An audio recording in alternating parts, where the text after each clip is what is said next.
Hello කොහොමද ඉතින් ඔයාලට ඔන්න අද තවත් අලුත් වීඩියෝ එකක් මම ඔයාලට අරගෙන ආවා. අද වීඩියෝ එකෙන් මම ඔයාලට කියන්න යන්නේ UK වලට යනකොට යුනිවර්සිටි එකකට ඇප්ලයි කරලා ඉවර වෙලා එයාලා කැස් එක දෙන්න කලින් ඔයාලා කරන්න ඕනේ ප්‍රී කැස් ඉන්ටර්විව් එක ගැන. ඉතින් මම වීඩියෝ එකේ අන්තිමට කියන්න මේ ප්‍රී කැස් ඉන්ටර්විව් එකේදී මගෙන් මොනවද අහපු ප්‍රශ්න ටික කියලා. ඉතින් ඔයාලටත් පුළුවන් මෙන්න මේ ප්‍රශ්න ටිකට උත්තර ප්‍රැක්ටිස් කරලා ඉන්ටර්විව් එක වෙලාවේදී එයාලට කියන්න. ඉතින් හැමෝගෙම මේ වගේ ප්‍රශ්න ටිකක් තමයි එයාලා අහන්නේ.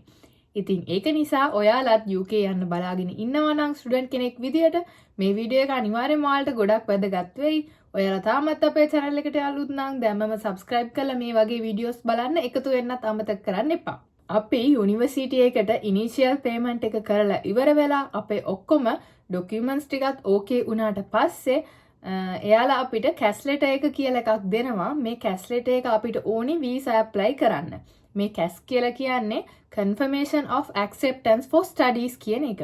ඉතින් මේ ලෙටර් එක දෙන්න කලින් එයාලා පොඩි ඉන්ටර්විව් එකක් තියෙනවා.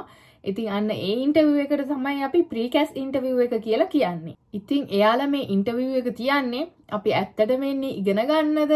අපි ඉගෙන ගන්න අපි තෝරගත්තු කෝස් එක ගැන අපි දන්නේ මොනවද? අපිට ඒ ගැන අවබෝධයක් තියනවද? අන්න ඒ වගේ දේවල් ටිකක් දැනගන්න තමයි එයාලා මේ ඉන්ටර්විව් එක තියන්නේ.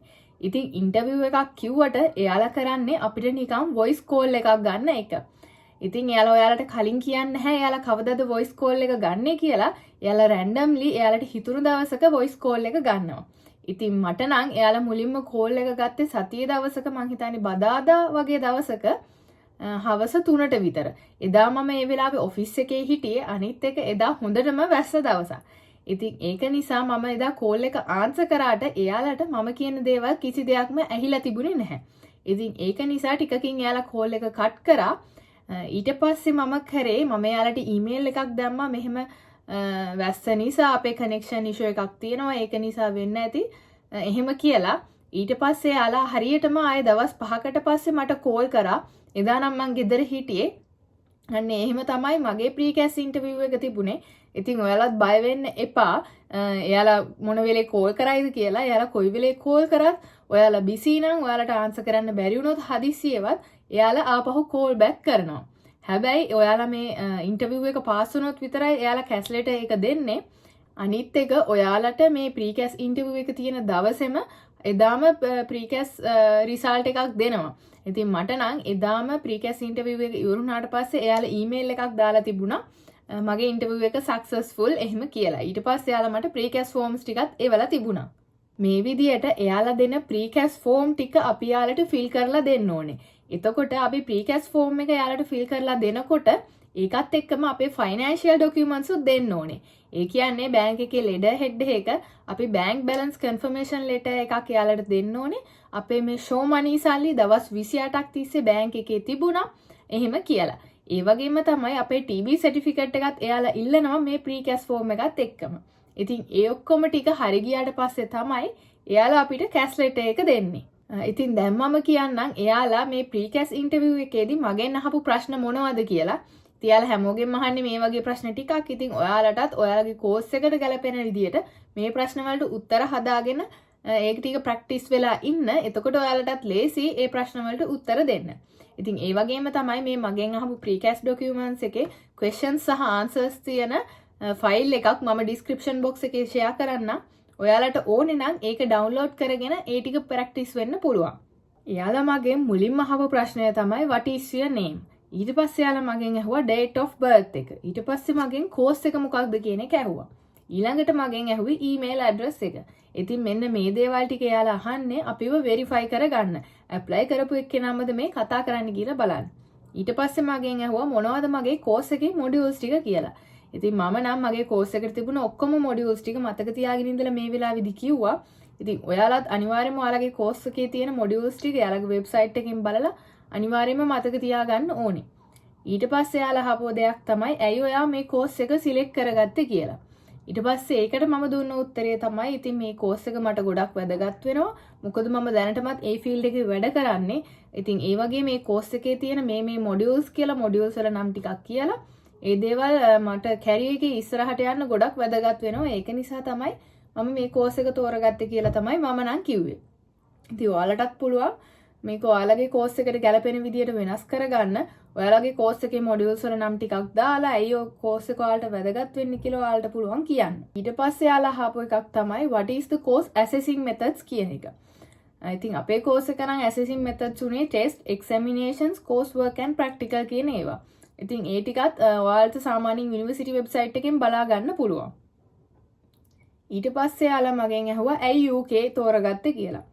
ඊට පස්සේ මම ඒකට දීපු උත්තරේ තමයි මගේ බැචලර්ස් ඩිග්‍රී එකත් UK යුනිවර්සිටි එකත් එක්ක කොලැබොරේෂන් එකකින් තිබුණු බැචලර්ස් ඩිග්‍රී එකක්. ඉතින් ඒක නිසා මම මාස්ටර් එකටත් UK තෝරගත්තා. මොකද UK වල ක්වොලිෆිකේෂන් එක highly recognized and respected කියලා.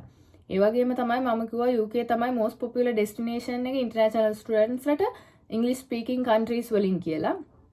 අනිත් එක ගොඩක් රටවල් වල මාස්ටර්ස් කෝස් අවුරුද්දකට වඩා තියෙනවා. හැබැයි UK වල මාස්ටර්ස් කෝස් එක අවුරුද්දයි. ඒ වගේම අපිට හොඳ නොලෙජ් එකක් ඒ අවුරුද්ද ඇතුළත ලබා ගන්නත් පුළුවන් කියලා. ඊට පස්සේ යාලා ඇහුවා ඇයි ඔයාලා මේ යුනිවර්සිටි එක තෝරගත්තේ කියලා. ඉතින් ඒකට මම දුන්න උත්තරේ තමයි ඒ යුනිවර්සිටි එකේ රෑන්කින් එක කියලා ඔයාලට කියන්න පුළුවන්. ඒ යුනිවර්සිටි එක හොඳ රෑන්කින් එකක් තියෙන යුනිවර්සිටි එකක්. එයාලා මේ වගේ ෆැසිලිටීස් දෙනවා. Student union, student forum, sports, medical centre ඒ වගේ යුනිවර්සිටි එකේ තියෙන ෆැසිලිටීස් ටිකක් ඔයාලට එයාලගේ වෙබ්සයිට් එකෙන් බලලා ගන්න පුළුවන්. ඒ වගේම ඒක නිසා මම කිව්වා මගේ කෝස් එකට අදාළ මොඩියුල්ස් මට හොඳටම ගැලපෙනවා. ඒ වගේ එකක් තිබුණේ මේ යුනිවර්සිටි එකේ විතරයි. ඉතින් ඒක නිසා තමයි මම මේ යුනිවර්සිටි එක තෝරගත්තේ කියලා මම කිව්වා. ඊට පස්සේ මගෙන් එයාලා අහපු එකක් තමයි ඔයා මේ කෝස් එකකින් මොනවද ඉගෙන ගන්න කියන එක.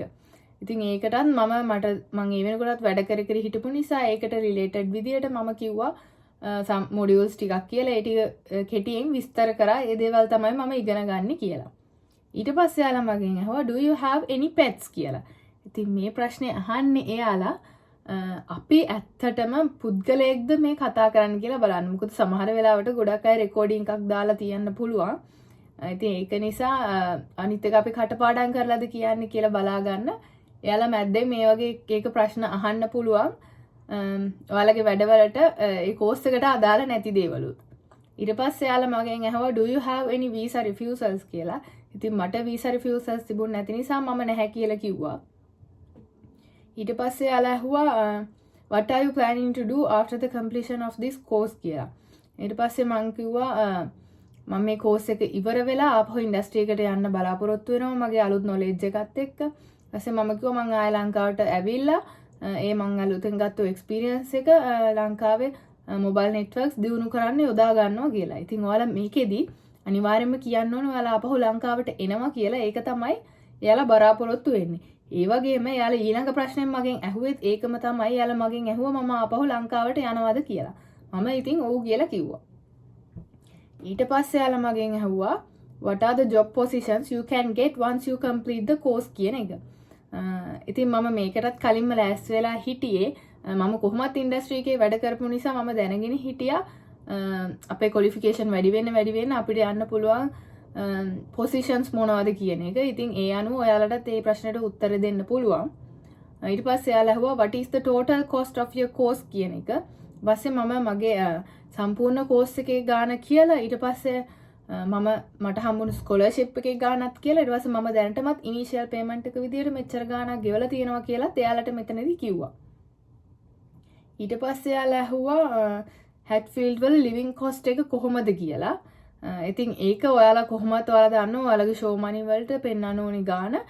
ඉතින් ඔයාලා කියන්න පුළුවන් මාසෙට මෙච්චර ගාණක් ඔයාලගේ වියදම. ඒ වගේම මාස 9කට ඔයාලා සල්ලි තියෙන්න ඕනේ. ඒ ගාණ තමයි ටෝටල් ගාණ මෙච්චරයි කියලා ඔයාලට කියන්න පුළුවන්. ඊට පස්සේ එයාලා මගෙන් තව අහපු දෙයක් තමයි ඔයාලා UK වල යන්න කැමති තැන් මොනවද කියලා. ඉතින් මේකටත් මම නිකන් මගේ ඔළුවේ සිබ්බ තැන් ටිකක් කිව්වා. මේකට නම් මම ලෑස්ති වෙලා හිටියෙත් නැහැ. හැබැයි මට අදහසක් තිබුණා මොනවද UK වල තියෙන තැන් කියලා. ඉතින් ඔයාලටත් මේ වගේ ප්‍රශ්න වලට ලෑස්ති වෙලා ඉන්න පුළුවන්. මේ වගේ දේවල් තමයි එයාලා හැමෝගෙම අහන්නේ. හැබැයි මේ උත්තර යුනිවර්සිටි එකෙන් යුනිවර්සිටි එකට වගේම ඔයාලා කරන කෝස් එකෙන් කෝස් එකටත් වෙනස් වෙනවා. ඉතින් අනිවාර්යෙන්ම ඔයාලා මතක තියාගන්න ඕනේ මේ ඔයාලට ගැලපෙන විදිහට වෙනස් කරගන්න. ඒ වගේම තමයි මේ ડોකියුමන්ට් එක මම ඔයාලට ඩිස්ක්‍රිප්ෂන් බොක්ස් එකේ ලින්ක් එක දාන්න. ඔයාලට පුළුවන් ඒක ඩවුන්ලෝඩ් කරලා ඔයාලගේ විදිහට වෙනස් කරගන්න. අනිත් එක එයාලා මේ ඉන්ටර්විව් එක ගොඩක් වෙලා තියන්නේ නැහැ. ඉතින් මේ ප්‍රශ්න ටික විතරයි මගෙන් ඇහුවේ. ඒකට මට නම් ගියේ සම්පූර්ණයෙන් විනාඩි 20ක වගේ කාලයක් තමයි ගියේ. විනාඩි 20ක් යනකොට ඔක්කොම ඉවරයි. ඒක ඉවර වෙලා පැය භාගයක් යන්නත් කලින් එයාලා මට ඊමේල් එකක් දාලා තිබුණා ප්‍රීකැස් ඉන්ටර්විව් එක සක්සස්ෆුල්. ප්‍රීකැස් ෆෝම්ස් ටික ෆිල් කරලා එවන්න කියලා ෆෝම්ස් ටික මට දාලා තිබුණා. ඉතින් මේ වගේ දේවල් තමයි ප්‍රීකැස් ඉන්ටර්විව් එකේදී අහන්නේ. ඉතින් මම හිතනවා අද වීඩියෝ එක ඔයාලට ගොඩක් වැදගත් වෙන්න ඇති කියලා. මොකද හැමෝටම වගේ යුනිවර්සිටි එකකින් ප්‍රීකැස් ඉන්ටර්විව් එකක් තියෙනවා UK වල ස්ටුඩන්ට් වීසා වලට එනකොට. ඉතින් ඔයාලා අනිවාර්යෙන්ම මේකට ප්‍රැක්ටිස් වෙලා ඉන්න. මොකද හිතන්න එපා ඒක නිකන් කෝල් එකක් නිසා ඔයාලා කතා කරලා නිකන් උත්තර දෙන්න පුළුවන් කියලා. එහෙම පුළුවන් තමයි. හැබැයි ඔයාලට අදහසක් තියෙන්න ඕනේ. ඔයාලගේ කෝස් එක ගැන හොඳ අදහසක් තියෙන්න ඕනේ. ඒ වගේ මේ රට ගැන ඔයා ඒ ඉන්න යන යුනිවර්සිටි එක තියෙන පැත්ත ගැන ඔයාලට හොඳ අදහසක් තියෙන්න ඕනේ. ඒ වගේම ඔයාලා ඉගෙන ගන්න ඉන්ඩස්ට්‍රි එක මොකක්ද ඒක ගැනත් ඔයාලට හොඳ අදහසක් තියෙන්න ඕනේ.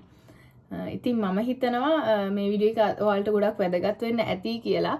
ඔයාලා මේ වීඩියෝ එකට කැමති නම් ලයික් කරලා යාළුවන්ට බලන්න ෂෙයා කරන්න අමතක කරන්න නැතේපා. ඔයාලට මීට අමතරව තව මොනවා හරි ප්‍රශ්න තියෙනවා නම් ඒවත් පහලින් කමෙන්ට් එකක් දාන්න. මම අනිවාර්යයෙන්ම ඔයාලට රිප්ලයි එකකුත් දාන්නම්. ඉතින් එහෙනම් අපි මේ වගේම තවත් වීඩියෝ එකකින් හමු වෙමු.